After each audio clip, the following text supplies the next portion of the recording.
On n'est pas venu ici par hasard, donc c'est une borne de recharge électrique et eau pour les mariniers qui viennent à quai ici. Est-ce que vous pouvez nous expliquer un petit peu comment Aropa investit à travers le port de Gennevilliers sur le recours aux énergies alternatives et renouvelables pour les logisticiens qui viennent ici? Pour répondre aux enjeux de transition énergétique, il y a évidemment les enjeux de sobriété, on en a parlé, et le recours à la voie d'eau est une bonne solution, mais il y a également la transition en fait, vers de nouvelles énergies.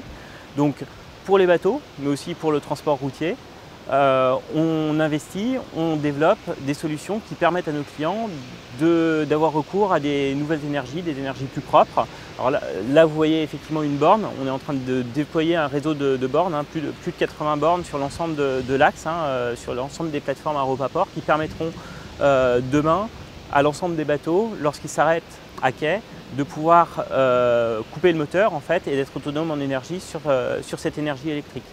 Pour le transport routier, on ouvre également de nouvelles stations-service qui répondent aux enjeux de la ZFE parisienne. On a ouvert notamment une station biogaz et gaz sur le port de Gennevilliers qui était à l'époque en 2019 la plus grande de France dédiée à cette énergie.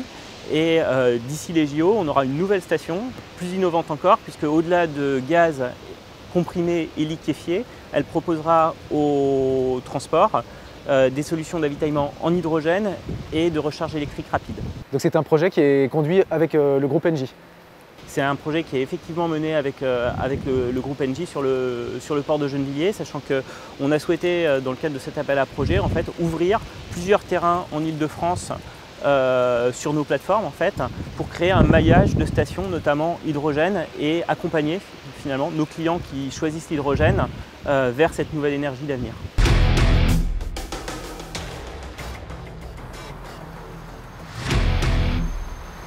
Jean Plateau, merci pour ce tour d'horizon de tous vos projets. Donc on l'a compris, le port de Gennevilliers est en pleine transformation. Si on se revoit dans un an, qu'est-ce qui nous sautera aux yeux? Qu'est-ce qui aura principalement changé?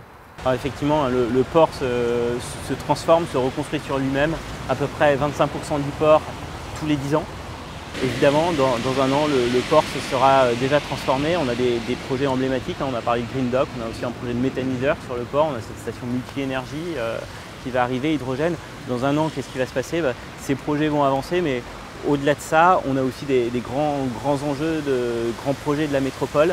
Il y a les chantiers du Grand Paris qui vont se poursuivre, qui vont redémarrer en fait, à proximité de ces secteurs. Et le port de Gennevilliers est à disposition de ces chantiers pour assurer leur logistique, mais aussi les Jeux Olympiques avec la cérémonie d'ouverture auquel tout le monde pense sur la Seine, mais aussi des enjeux logistiques importants qui pourront avoir lieu sur le port de Gennevilliers.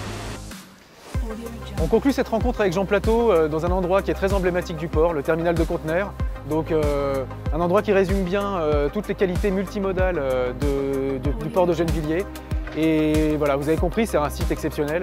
Je le rappelle, 400 hectares d'emprise au sol, des projets d'entrepôts hyper importants comme celui de Green Dock avec ses 90 000 m² d'entrepôts et 5 niveaux, une grosse densité de foncier, un site qui se transforme en permanence, le port de Gennevilliers. Et puis voilà, ici on le voit, il y a des camions qui arrivent, du ferroviaire et le fleuve évidemment, tous ces atouts qui font de ce site un endroit qui va redéfinir la logistique urbaine parisienne avec moins de carbone et beaucoup d'efficacité.